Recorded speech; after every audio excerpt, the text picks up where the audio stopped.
नमस्कार दोस्तों, IndianMoney.com हिंदी पर आपका स्वागत है। मेरा नाम है फयाज। पैसे बचाने के लिए हम लोग बहुत सारी तरकीबें आजमाते हैं, लेकिन जैसे ही हमारे अकाउंट में सैलरी आ जाती है तो ऐसे अननेसेसरी एक्सपेंसेस हमारे अकाउंट में उभर कर आते हैं, हमारे जीवन में उभर कर आते हैं, जिस वजह से हम लोग हमारी सैलरी का या हमारी इनकम का एक बहुत बड़ा हिस्सा खर्च कर बैठते हैं। चाहे वो आपका रेंट हो, चाहे आपका पार्टी करने का प्लान हो अपने दोस्तों के साथ वीकेंड्स में, या फिर आपका कोई बाहर जाने का प्लान हो। इस तरह से ऐसे कुछ कुछ चीजें आ जाती है जो कि काफी जरूरी लगती हैं और उस वजह से हम लोग हमारी सैलरी का एक बहुत बड़ा हिस्सा खर्च कर बैठते हैं। लेकिन आज के वीडियो में मैं आपको मदद करूंगा अपनी सैलरी का एक बहुत बड़ा हिस्सा बचाने में, जो कि छोटी छोटी प्रैक्टिकल चीजें हैं जो कि डेफिनेटली अगर आप इंप्लीमेंट करें तो आप काफी हद तक अपना काफी सारा पैसा बचा पाएंगे। तो अगर आप इसके बारे में डिटेल में सीखने के लिए बेताब है तो सबसे पहले तो इस वीडियो को लाइक कर दीजिए, चैनल को सब्सक्राइब करके बेल आइकन को प्रेस कर दीजिए ताकि आप हमारे आने वाले हर एक अपडेट को देख पाएं। और अगर आप personal finance, career building, farming और बिजनेस के बारे में सीखना चाहते हैं तो डाउनलोड करिए फाइनेंशियल फ्रीडम ऐप। उसकी लिंक आपको डिस्क्रिप्शन बॉक्स में मिल जाएगी। प्रोमो कोड में अगर आप मेरा नाम लिखेंगे तो आपको मिलेगा 2000 रुपए तक का स्कॉलरशिप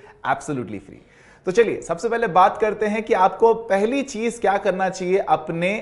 इनकम का एक बड़ा हिस्सा बचाने के लिए। तो पहली चीज जो आपको करनी चाहिए वो ये है कि आपको अपना बेसिक एक्सपेंसेस को ट्रैक करने की बहुत ज्यादा जरूरत है। आपको लिस्ट बनानी पड़ेगी, आपको हर दिन एक जर्नल मेंटेन करना पड़ेगा। हर दिन के खर्चों को आप कोशिश करिए लिखने की, चाहे वो छोटी से छोटा खर्च क्यों ना हो या बड़े से बड़ा खर्च क्यों ना हो। ये सुनने में बहुत सिली लग रहा है, लेकिन मुझे यकीन है कि अगर आप इसको प्रैक्टिकली इस्तेमाल करेंगे, अगर आप इसको इंप्लीमेंट करेंगे तो आपको काफी ज्यादा फर्क देखने को मिलेगा अपने दिनचर्या में ही। आपको पता चलेगा कि कौन कौन से ऐसे एक्सपेंसेस हैं जो आप जाने अनजाने में हर दिन कर रहे हैं, तो आपको बेहतर पर्सपेक्टिव मिलेगा। और महीने के अंत में जब आप टैली करेंगे कि आपने टोटली कितना महीना में इस महीने में पैसा कमाया और कितना पैसा खर्च किया, तो आपको एक ज्यादा बेहतर पिक्चर दिखेगा। और अब उसमें से आपको खुद चॉक डाउन करना है कि हाँ, कौन कौन से ऐसे एक्सपेंसेस है जिनको मैं अवॉइड कर सकता हूं, या कौन कौन से ऐसी चीजें हैं जिनको मैं मतलब ना करूं तो मेरे लिए ज्यादा पैसे बच जाएंगे। तो इस तरह से आप एक बेहतर पोजीशन पर अपने एक्सपेंसेस को लेकर आ पाएंगे, कम कर पाएंगे उनको इनफैक्ट, और अपने इनकम को डेफिनेटली आप इससे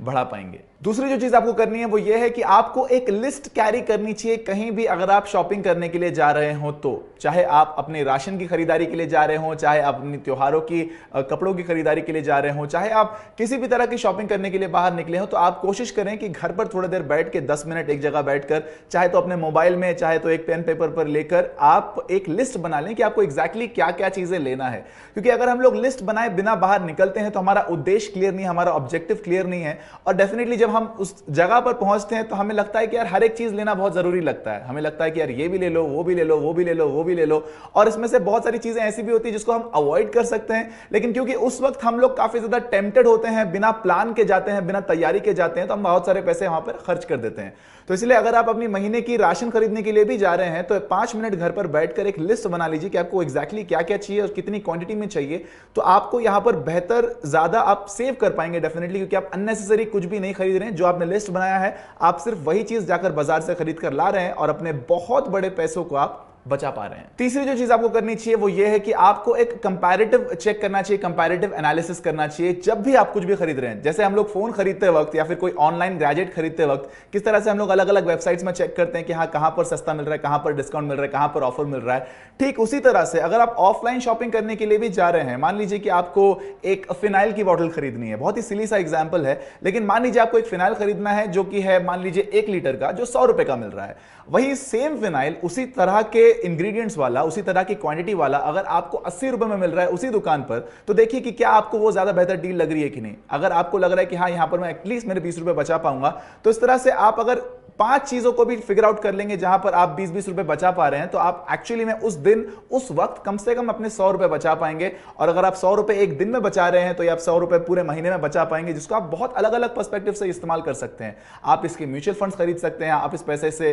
कम 1 ग्राम गोल्ड खरीद सकते हैं, और डेफिनेटली आप अपने इनकम का एक बहुत बड़ा हिस्सा इसमें बचा पाएंगे और इवेंचुअली आप इससे पैसे भी कमा पाएंगे। चौथी जो चीज आपको करनी चाहिए वो बैचलर्स को डेफिनेटली बहुत बुरी लगेगी सुनने में, लेकिन आप कोशिश करें कि आप बाहर जाकर खाना कम से कम करें तो बहुत बेहतर होगा। क्योंकि यहां पर ऐसा होता है कि हम लोग कई बार बैचलर्स के लिए खास करके जो लोग पीजी में रहते हैं, हॉस्टल्स में रहते हैं, स्पेशली जो स्टूडेंट्स हैं, अगर आपके पास अच्छा खाना खाने की सुविधा घर पर नहीं है या फिर आपके मेस में आपको अच्छा खाना नहीं मिलता, तो डेफिनेटली तब तो आपके पास कोई ऑप्शन नहीं, आपको डेफिनेटली बाहर से खाना ही पड़ेगा। लेकिन अगर आप एक ऐसे इंसान है जिसके पास एक अच्छा किचन है, घर के अंदर ही मौजूद, घर के अंदर ही उपस्थित, तो आप आलस के चक्कर में या फिर आलस में आके या फिर मन नहीं कर रहा घर का खाना खाने का, बाहर से चलो कुछ ऑर्डर कर लेते हैं, तो ये बाहर से ऑर्डर करना बहुत एक्सपेंसिव हो गया है आजकल। जो ये जितने भी फूड डिलीवरी के ऑप्शंस आ गए हैं, जब वो नए नए आए थे तब आपको अच्छे डिस्काउंट्स मिलते थे, तब आप 100 रुपए के अंदर एक्चुअली में एक टाइम का खाना आराम से खा सकते थे। लेकिन आज की तारीख में आपको मिनिमम 150 से 200 रुपए से लेकर 300 रुपए तक कई बार खर्च करना पड़ सकता है, क्योंकि अपने को जैसे हम लोग उसको स्क्रॉल करते हैं ऐप के अंदर, हमने को लगता है यार ये अच्छा लग रहा है, ये भी ऑर्डर कर लेता हूं,